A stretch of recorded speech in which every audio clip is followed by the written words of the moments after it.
একদিকে যখন এই ঘটনাই ঘটলো, কিন্তু প্রশ্ন উঠছে যে কে এই ভোলে বাবা। স্বঘোষিত ধর্মগুরু তিনি, স্বঘোষিত ধর্মগুরু ভোলে বাবা ওরফে সাকার বিশ্বহরি। আসল নাম সুরজ পাল।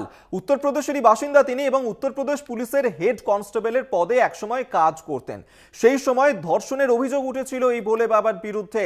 পুলিশ বিভাগ থেকেও তাকে বরখাস্ত করা হয়েছিল এবং জেল থেকে ছাড়া পাওয়ার পরেই ভোল বদল হয়ে যায় এবং তারপরেই তিনি ভোলে বাবা হয়ে যান। স্বঘোষিত ধর্মগুরু বলেই ঘোষণা করেন নিজেকে। কে এই ভোলে বাবা আপনাদেরকে আরেকবার জানিয়ে রাখবো। স্বঘোষিত এই ধর্মগুরু ভোলে বাবা ওরফে সাকার বিশ্বহরি, তার আসল নাম সুরজ পাল।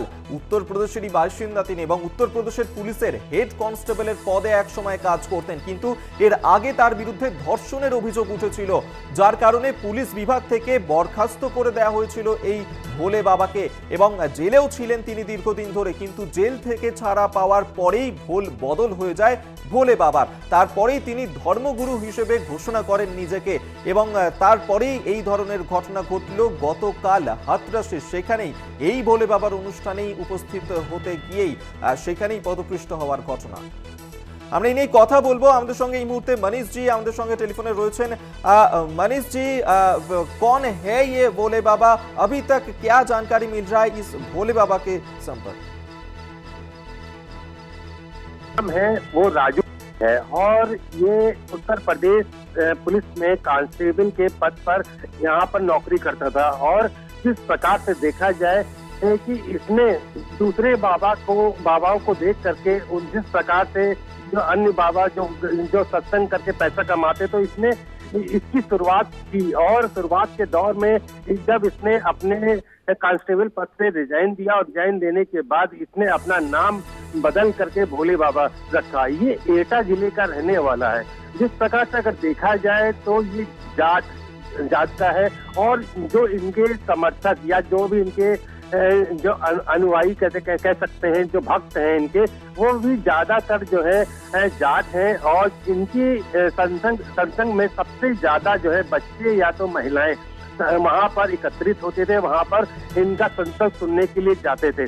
कहा जाए तो जिस प्रकार से अगर जो ये भगदड़ है, भगदड़ के ऊपर सबसे बड़ा सवाल जो है बाबा पर उठता हुआ नजर आ रहा है, क्योंकि बाबा के द्वारा जो है इसका पूरा आयोजन किया गया था। बाबा को ये भी मालूम था कि कितनी पब्लिक वहां पर पहुंच रही है, लेकिन इसकी जो जानकारी सिर्फ 80,000 की बताई गई प्रशासन को। प्रशासन के द्वारा भी किसी प्रकार की कोई भी जांच नहीं की गई कि कहां पर जो है इस पूरे सत्संग का आयोजन किया जा रहा है। जिस प्रकार से अगर वहां की तस्वीरें आपने भी देखी होंगी कि एक खेतों में जहां पर फसल उगती है, वहां पर जो है टेंट लगा करके जो है इस सत्संग का आयोजन किया था।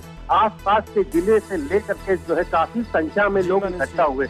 और बाबा जिस प्रकार से जो आरोप अब बाबा के ऊपर लग रहे हैं कि बाबा बहुत सारा आरोप लाया गया है इनके विरुद्ध। फिलहाल पुलिस की तरफ से क्या कार्रवाई किया जाता है हमारा नजर आएगा। मनीष तिवारी এতক্ষণ আমাদের সঙ্গে টেলিফোনে ছিলেন প্রতিনিধি, এবং আপনাদেরকে আরেকবার জানিয়ে রাখি যে এই ভোলে বাবা তাকে কিন্তু এখনো পর্যন্ত গ্রেফতার করেনি পুলিশ, তার বিরুদ্ধে কোনো এফআইআরও করা হয়নি। সেক্ষেত্রে পুলিশের তরফ থেকে কি পদক্ষেপ নেওয়া হয় অবশ্যই আমাদের নজর থাকবে। আপনাদেরকে আরেকবার জানিয়ে রাখবো যে এই যে স্বঘোষিত ধর্মগুরু, যিনি উত্তরপ্রদেশের বাসিন্দা এবং একসময় উত্তরপ্রদেশের পুলিশেও কর্মরত ছিলেন এবং এর আগে তার বিরুদ্ধে ধর্ষণের অভিযোগ ছিল এবং দীর্ঘদিন জেলেও ছিলেন তিনি, কিন্তু জেল থেকে বেরোনোর পরেই তার এই ভোল বদল হয়ে এবং তারপরেই তিনি হয়ে যান ভোলে বাবা এবং স্বঘোষিত ধর্মগুরু তিনি। এবং তারই গতকাল অনুষ্ঠান ছিল উত্তরপ্রদেশের আলিগড়ে। সেখানেও প্রত্যেক মঙ্গলবার এই ভোলে বাবার নামে ধর্মীয় অনুষ্ঠানের আয়োজন করা হয়। সেখানেও হাজার হাজার ভক্তরা এসে উপস্থিত হন। গতকালে হাথরাসে সেখানে সৎসঙ্গের অনুষ্ঠান ছিল এই ভোলে বাবার এবং সেখানেই পদপৃষ্ট হওয়ার ঘটনা ঘটে, যেখানে 121 জনের মৃত্যু হয়েছে, যার মধ্যে বেশিরভাগ জনই রয়েছেন মহিলা এবং শিশু। এক্ষেত্রে এখনো পর্যন্ত এই ভোলে বাবার নামে কিন্তু কোনো এফআইআর করা হয়নি, কোনো পদক্ষেপ নেওয়া হয়নি পুলিশ প্রশাসনের তরফ থেকে। সেই ক্ষেত্রেই প্রশ্ন উঠতে শুরু করেছে। আমরা এই নিয়ে কথা বলবো। এই মুহূর্তে আমাদের সঙ্গে টেলিফোনে রয়েছেন তৃণমূল মুখপাত্র শান্তনু সেন। শান্তনুবাবু, উত্তরপ্রদেশের হাথরাসের যে ঘটনা আপনি জানেন এবং সেই ঘটনাতেই এই ভোলে বাবা, যিনি একসময় জেলেও ছিলেন, ধর্ষণের অভিযোগ ছিল, তারপরেই স্বঘোষিত ধর্মগুরু হয়ে যান, কিন্তু কালকের এই ঘটনা এখনো পর্যন্ত পুলিশ তার বিরুদ্ধে এফআইআর করেনি, কি বলবেন? অত্যন্ত দুর্ভাগ্যের এবং অত্যন্ত মর্মান্তিক যে ডবল ইঞ্জিন সরকার যারা এত বড় বড় কথা বলে, ডবল ইঞ্জিন বুলডোজারের সরকারের আমলে আজকে 121 জন সমর্থিত সূত্রে খবর, অসমর্থিত সূত্রে খবর আরো অনেক বেশি মানুষ পদপিষ্ট হয়ে মারা গেছে।